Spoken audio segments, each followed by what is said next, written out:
hanggang sa laylayan ng kanyang damit. At doon ay pinararating mo ang pagpapala sa makatuwing bagay ang buhay na walang hanggan. Maraming salamat sa iyo sa oras na ito, sa presensya na aming naranasan. Nagpapasalamat kami sa authority nito na iyong ibinigay at pinakaloob sa buhay ng bawat isa sa amin.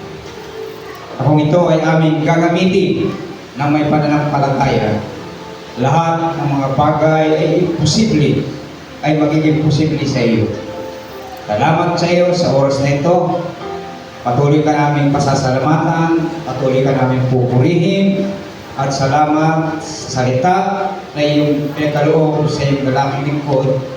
Salamat sa pagkandamang-dama namin ang kapangyarihan ng iyong salita sa araw na ito. Purihin at takilain ang aming Panginoong Hesus. Salamat sa iyo. Punan mo ang lahat ng aming pangangailangan. Ito ang lahat ng dalangin na aming binabalik sa iyo. Lahat ng kapurihan, pasasalamat ay tanging sa iyo lamang sa pangalan, pinakapataas na pangalan ng aming Panginoong Diyos. Amen.